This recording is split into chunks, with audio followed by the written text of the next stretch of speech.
नमस्कार।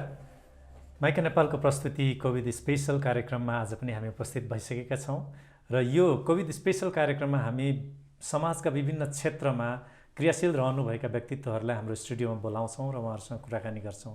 विशेष गरी यो कोरोना भाइरसको सङ्क्रमणपछि हाम्रो समाजमा कस्तो खालको प्रभाव परिरहेको छ र समाजका कुन कुन क्षेत्रमा यसले कस्ता असरहरू पारेको छ भन्ने विषयमा हामीले लामो समयदेखि बहस र कुराकानी गर्दै आइरहेका छौँ।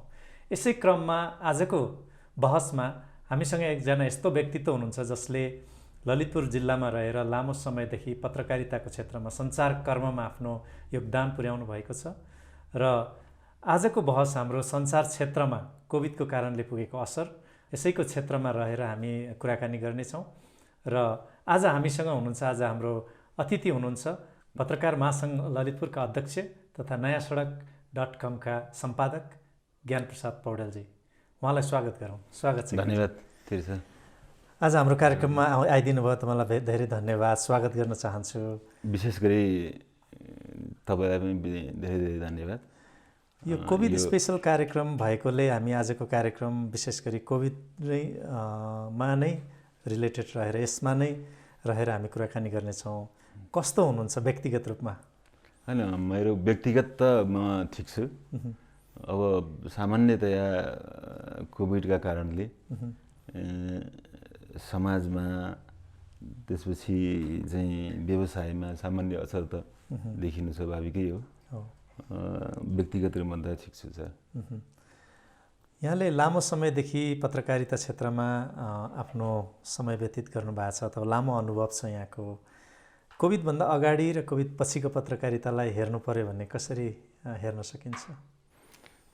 होइन, पत्रकारितामा यस्तो छ, कन्टेन्टको हिसाबले कोभिडभन्दा अगाडि र कोभिड पछिको कन्टेन्टको स्थितिमा सामान्य परिवर्तन भएको छ।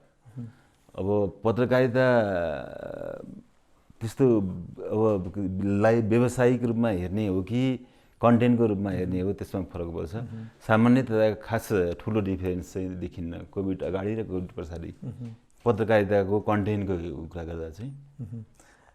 यसले सञ्चार क्षेत्रमा, समग्र नेपाली सञ्चार क्षेत्रमा कस्तो खालको असर पारेको छ जस्तो लाग्छ यहाँलाई? कोभिडले समग्र सञ्चार क्षेत्रमा एकदम नराम्रो असर पारेको छ। मुलुकभर झन्डै 500+ पत्रकारहरू बेरोजगार भएको छन्। ती पत्रकार साथीहरूको चाहिँ रोजीरोटी खोसिएको छ। विभिन्न सञ्चारगृहहरूले उनीहरूलाई चाहिँ कामबाट निकालिदिएका छन्, कसैले पारिश्रमिक दिएका छैनन्। त्यो स्थिति छ भने अर्को चाहिँ स्वरोजगारमूलक मिडियाहरू, जो स्वरोजगार भन्नाले जस्तो आफै सम्पादक, आफै प्रकाशक, आफै चाहिँ तपाईँको हकर, मतलब पत्रिका बेच्ने पनि आफै, कम्प्युटर गर्ने पनि आफै, वान म्यान जर्नलिजम जसले गरिरहेका छन्, तिनीहरूलाई एकदम नराम्रो असर परेको छ सर। जस्तो तपाईँको मुलुकभर 1000 जति श्रमजीवी पत्रकारहरूको रोजीरोटी खोसिया छ भने स्वरोजगारमूलक पत्रकारहरू छन्। त्यो चाहिँ नेपालको पत्रकारहरूको सङ्ख्याको 80% पत्रकार चाहिँ तपाईँको स्वरोजगारमूलक छन्। तिनीहरूलाई चाहिँ एकदमै नकारात्मक असर परेको छ। जस्तो बजारमा आर्थिक फ्लो नहुँदा आउने विज्ञापनहरू आएको छैन। त्यसपछि तपाईँको आफ्नोले गरेका उत्पादनहरू बिक्री भएको छैनन्। जस्तो पत्रिका चाहिँ बिक्री हुँदैन, अनि रेडियो टेलिभिजनका कार्यक्रमहरू चाहिँ सस्टेन हुने अवस्था छैन। समग्र स्थिति हेर्दाखेरि कोभिड अगाडि र कोभिड पछाडिको समग्र सञ्चार क्षेत्रको स्थिति हेर्दाखेरि एकदम कोभिड पछाडि डामाडोलको स्थिति छ सर। एकदमै यहाँले भन्नुभयो जस्तै अहिले कुनै पनि क्षेत्र छैन जुन क्षेत्र चाहिँ यसबाट असर नपरेको होस्। सबै क्षेत्र नै अहिले असर परेको छ। तर सञ्चार क्षेत्र विशेष गरी पत्रकारितालाई फ्रन्ट लाइनमा बसेर जो साथीहरू काम गर्नुहुन्छ, पत्रकार साथीहरू फ्रन्ट लाइनमा नै रिपोर्टिङदेखि हरेक कुरामा जानुहुन्छ।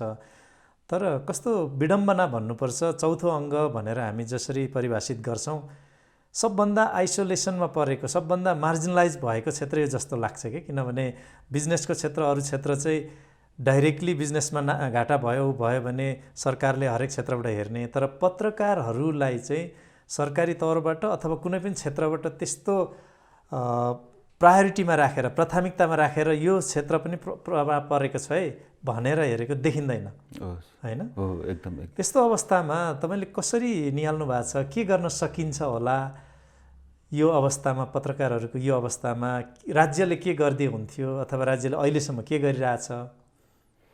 होइन, नेपाल पत्रकार महासङ्घ केन्द्रीय कार्यालय र हामी पनि संयुक्त रूपमा पटक पटक राज्यलाई कम्तीमा पनि सरकारले सञ्चार उद्योगहरूलाई चाहिँ अन्य उद्योगहरू सरह सुविधा देऊ।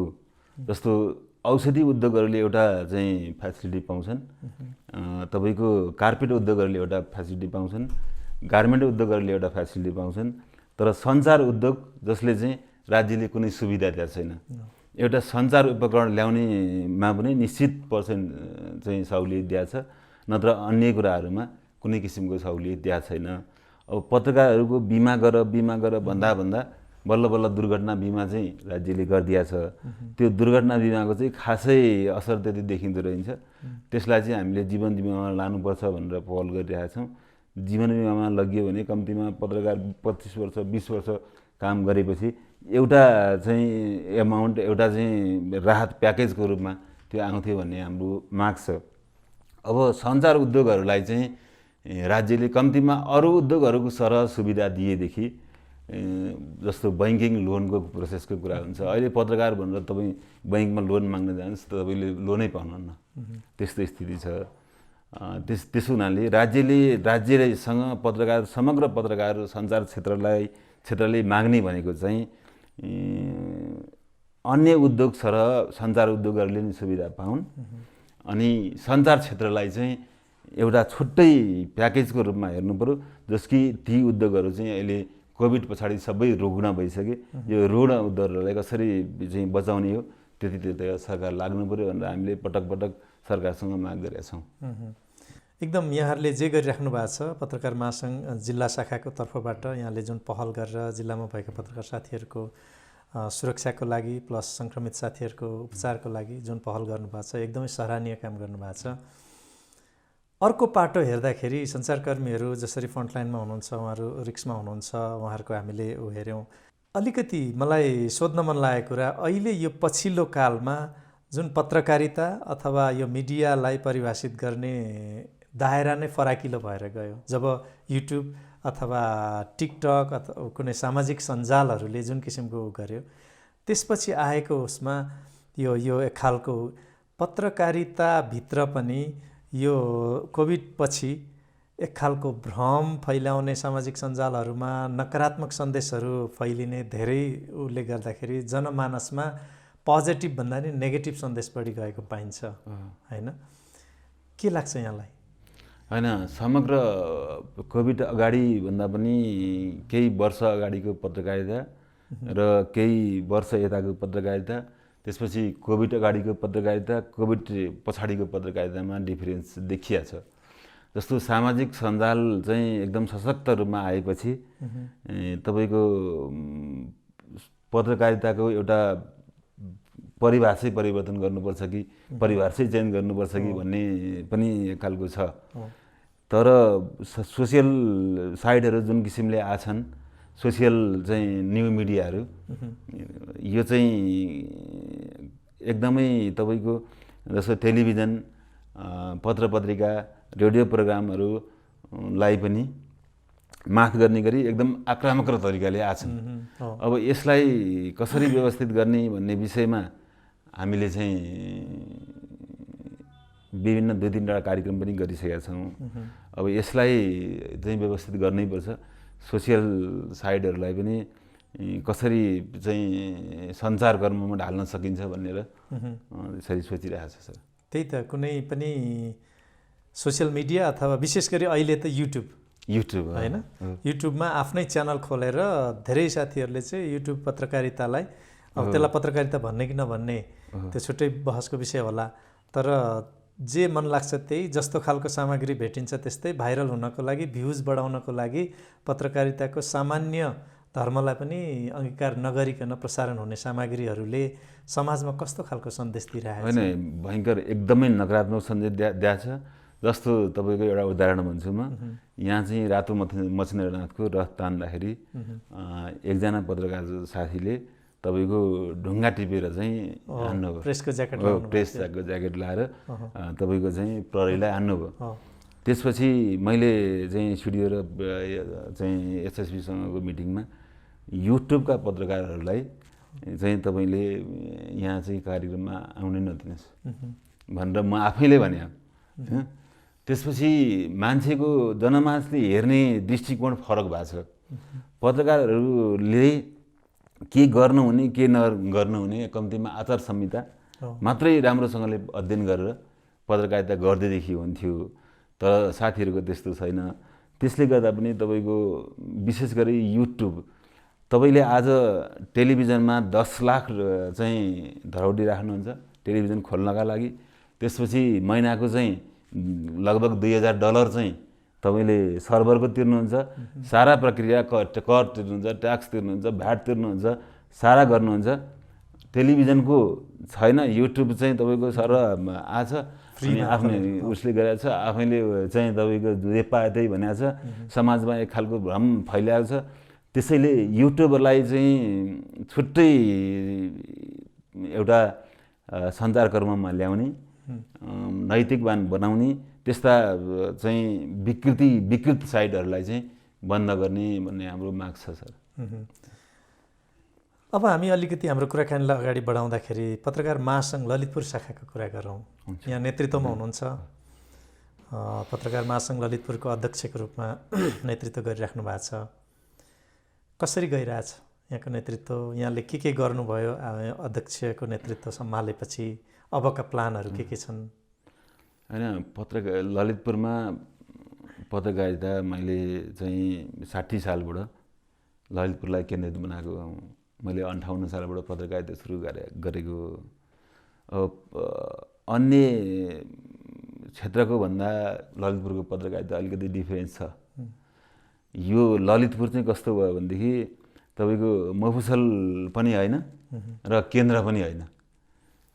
केन्द्रको पनि छ्यार के हाम्रो छाया जस्तो त्यस्तो छ। यहाँको पत्रकारिता चाहिँ मेरो विचारमा जुन इथिक्समा जानुपर्ने हो त्यो इथिक्समा गएको जस्तो लाग्छ अहिलेसम्म।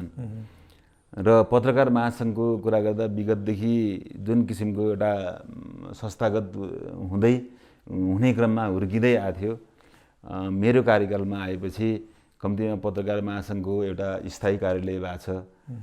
पत्रकार महासङ्घलाई चाहिँ फर्निचर लगायतका चाहिँ अफिसियल सामग्रीहरूले पूर्ण बनाइएको छ। त्यसपछि कम्प्युटर, फ्याक्स, प्रिन्टर यता सबै व्यवस्थित गरिएको छ। अब एउटा 2टा पुरस्कार पनि स्थापना गरिएको छ। पत्रकार महासङ्घ चाहिँ अब ललितपुरको सभामा संस्थागत भयो भन्ने मलाई लाग्छ। अबको प्लानिङ चाहिँ अब देश सङ्घीयतामा गइसकेको छ। पत्रकार महासङ्घका शाखाहरू पनि स्थानीय सरकारसम्म, स्थानीय तहसम्म चाहिँ लाने भन्ने प्लान छ। यो अब आगामी हाम्रो कार्यकालभन्दा पछिको पुस्ताले चाहिँ स्थानीय तहसम्म सहकार्य गरेर लैजाला। अहिले त त्यति नै हो सर। धन्यवाद यहाँले जानकारी गराउनु भयो ललितपुर पत्रकार महासङ्घको विषयमा र यहाँले गर्नुभएका गतिविधि र यहाँले गर्नुभएका यहाँको कार्यकालमा यहाँले पुर्याउनु भएको योगदानको विषयमा। फेरि हामी फर्क्यौँ हाम्रो यो कोभिडको स्पेसल कार्यक्रम भएकोले कोभिडसँग रिलेटेड यहाँले विभिन्न क्षेत्रमा गएर रिपोर्टिङ गरिराख्नु भएको छ। अघि हामीले पत्रकारहरूकै समस्याको विषयमा कुरा गऱ्यौँ। रिपोर्टिङको क्रममा अथवा समुदायसम्म जाँदाखेरि कोभिडपछि समाजको अवस्था चाहिँ कस्तो देख्नु भएको छ? होइन, कोभिडपछि समाजको अवस्था चाहिँ कस्तो छ भने कोभिड नेपालमा आयो भन्दा एउटा खालको मनस्थिति समाजमा थियो। त्यसपछि कोभिड अलि हल्का बढ्दै गयो, एउटा खालको मनस्थिति बन्यो।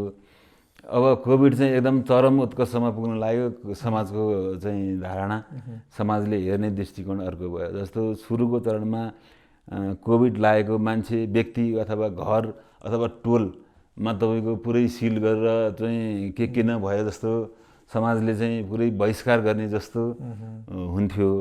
अब चाहिँ कोभिड मान्छेहरूले पचाउँदै गए जस्तो छ। अब समाजले पनि के छ भने त्यसलाई पचाउँदै गएको छ।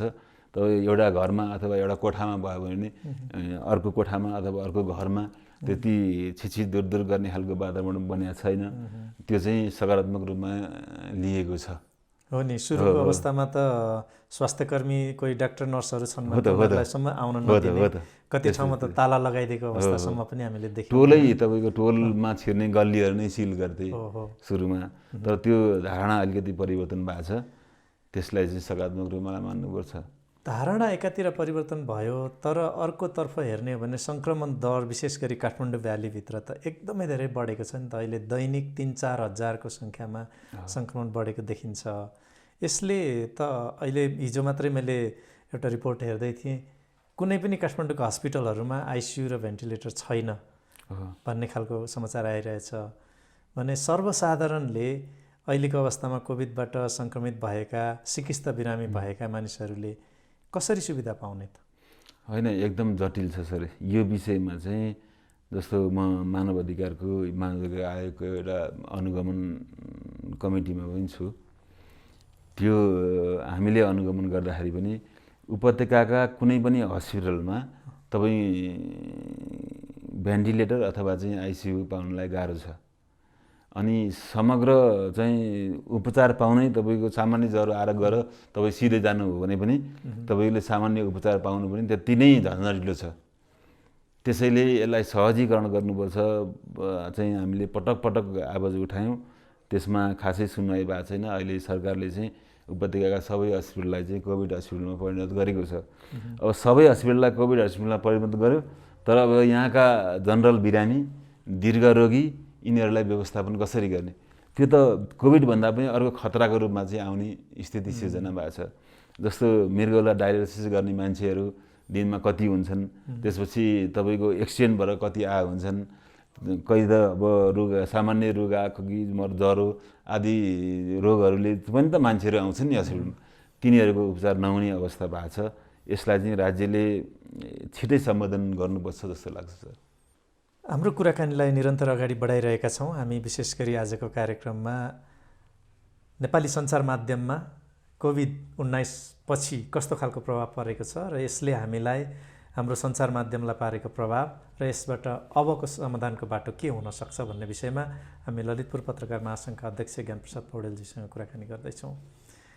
यहाँले धेरै कुरा जानकारी गराउनु भयो र विशेष गरी अहिले हाम्रो कुराकानीको क्रममा यहाँले भन्नुभएको थियो हामी समुदाय स्तरबाट पनि हामी काहीँ चुक्यौँ र सरकारले पनि जे गर्नु पर्थ्यो त्यो गर्न सकेन भन्ने जुन किसिमको कुरा समग्र जनमानसमा त्यही कुरा आइरहेको छ। र हामी जस्तै अरू देशहरू जस्तो भुटान, अरू हामी जस्तै साना र विकासोन्मुख देशहरू पनि कोभिडलाई जित्नको लागि सफल भएको देखिन्छ, तर हाम्रो देश चाहिँ कहीँ न कहीँ चुकेको देखिन्छ होइन। यो त भयो। अहिले जुन हिसाबले बढिरहेछ, अहिले फेरि चाडबाड आइरहेको छ, चाडबाडको समय मान्छेहरूको भिडभाड र यात्रा बढी नै हुन्छ। यसले त अझै धेरै समस्या निम्त्याउला कि भन्ने एकातिर डर छ। यसलाई समाधानको बाटो के हुन सक्छ त? यसलाई कसरी न्यूनीकरण गर्न सकिएला त? यो चाहिँ के हो भने मैले अरू विभिन्न राष्ट्रहरूको पनि हेरेँ, त्यसपछि हाम्रो नेपालको पनि हेरिरहेका छौँ। जुन देश चाहिँ बुद्धिस्ट राष्ट्रहरू छन् ती देशहरूमा कोभिडको सङ्क्रमण एकदम न्यून छ दर होइन।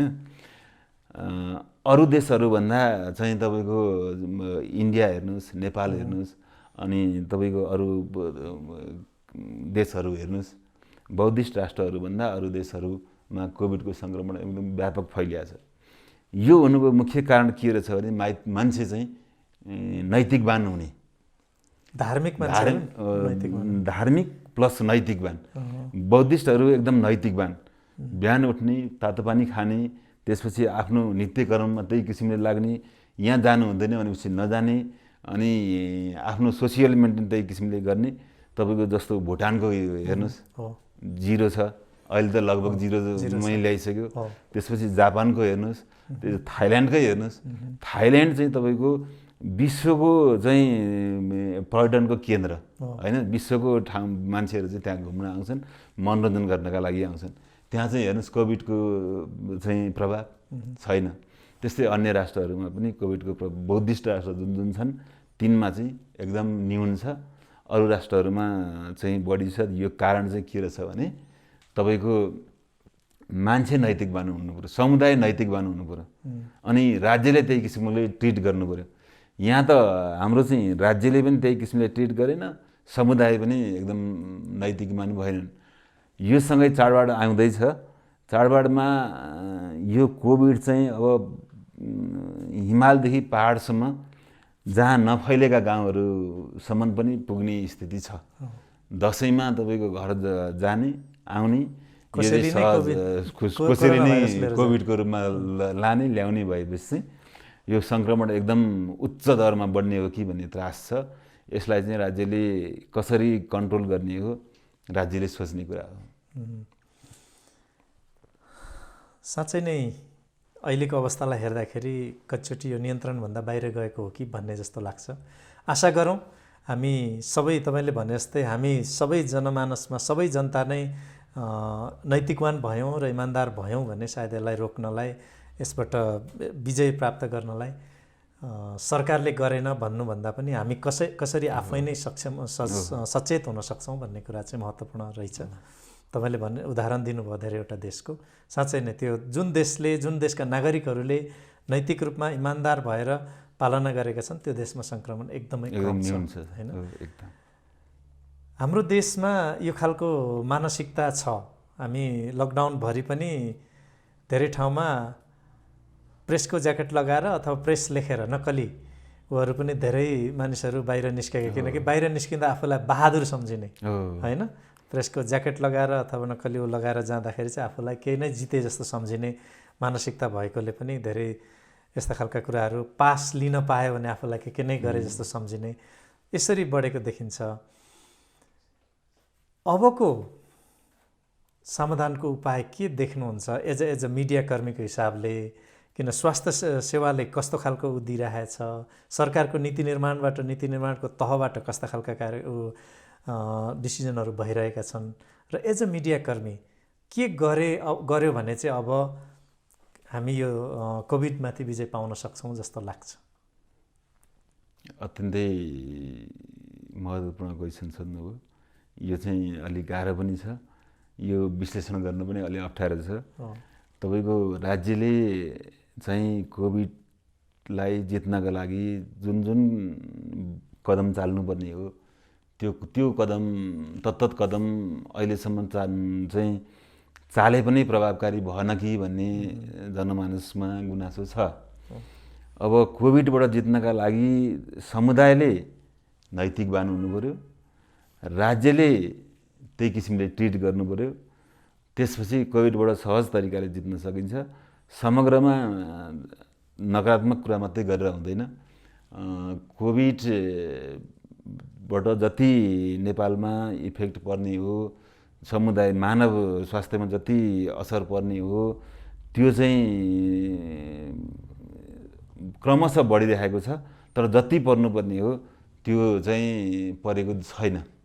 जस्तो इन्डियामा एकै दिन लगभग 1 लाखको सङ्क्रमण भयो, त्यसपछि यहाँको दर चाहिँ त्यति छैन। जस्तो अहिले पछिल्लो समयमा उपत्यकाको जनसङ्ख्याको 5% 0.5 अथवा चाहिँ त्यतिको दरमा देखिएको छ होइन। नेपालको समग्र जनसङ्ख्याको त्यतिको उसमा चाहिँ निश्चित पर्सेन्टमा देखिया छ। त्यो खास ठुलो पर्सेन्ट होइन। यो समुदाय र राज्यले चाहिँ नैतिकवान भएर राज्यले त्यही किसिमले ट्रिट गर्यो भनेदेखि चाहिँ कोभिडलाई जित्न सकिन्छ। यो ठुलो चाहिँ महामारी होइन, यस अगाडिका महामारी धेरै ठुल्ठुला महामारीहरू पनि यहाँका हामी नेपाली जनताले भोगिसकेका छौँ, त्यसलाई जितेर आइसकेका छौँ। त्यसैले कोभिडलाई पनि छिट्टै जित्न सकिन्छ भन्ने मेरो अपेक्षा हो। पहिलो कुरा चाहिँ हामी नैतिकवान हुनु पर्यो, इमानदार हुनु पर्यो हैन। यो चाहिँ ठुलै महामारी हो भनेर यसलाई हरेस खाएर अथवा एकदम निराश भएर बस्नुपर्ने अवस्था पनि छैन।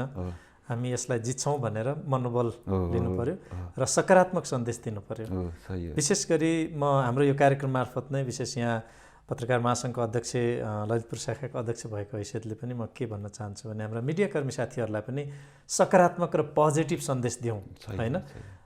के अरे जनतामा एकदम डर त्रास फैलाउने खालका समाचारहरू सम्प्रेषण नहुन्। हो, त्यसका लागि हामीले चाहिँ समुदायमा नकारात्मक सन्देश नफैलियोस्, सकारात्मक सन्देश दिउँ। झुटा समाचारहरू चाहिँ एकदम आतङ्क फैलाउने किसिमका समाचारहरू प्रसारण नगरौँ भनेर प्रेस काउन्सिलसँगको सहकार्यमा हामीले त्यो अनुगमन गर्ने, त्यस्ता सञ्चार माध्यमहरूलाई कारबाही गर्ने लगायतका प्रक्रियाहरू पनि गरेका छौँ। जस्तो जिल्लाबाट पत्रकार महासङ्घले चाहिँ कारबाहीको सिफारिस गर्न सक्छ। त्यसपछि प्रेस काउन्सिलले त्यस्ता मिडिया सञ्चारकर्मीहरूको प्रकाशन प्रसारण बन्द गर्न सक्छ। त्यस्ता चाहिँ लगभग 1 दर्जनभन्दा बढी मिडियाहरू अहिलेलाई स्थगन भएको छन्। कसै एक्ज्याक्ट सङ्ख्या थाहा भएन, 3-4 त बन्द नै गरिएको छ। त्यसैले एकदम सकारात्मक सन्देश जाओस् भनेर नै यो पहल गरिएको हो। हाम्रो कार्यक्रममा आएर यहाँले विविध जानकारी दिनुभयो, एकदम महत्त्वपूर्ण जानकारी दिनुभयो। आजको कार्यक्रममा उपस्थित भएर तपाईँको अमूल्य समय दिनुभएको लागि धेरै धेरै धन्यवाद। अन्तमा जाँदा जाँदै केही सन्देश दिन चाहनुहुन्छ हाम्रा दर्शक तथा श्रोताहरूलाई? एकदम विशेष गरी थिर सरलाई नयाँ कार्यक्रम सुरु गर्नुभएको छ, यो सफलता मिलोस्। अर्को चाहिँ कोभिड-19 लाई सहज तरिकाले जित्न सकियोस्। विजयादशमी 2077 को सबैमा शुभकामना नेपाल पत्रकार महासङ्घ ललितपुरको तर्फबाट सबैमा शुभकामना दिन चाहन्छु।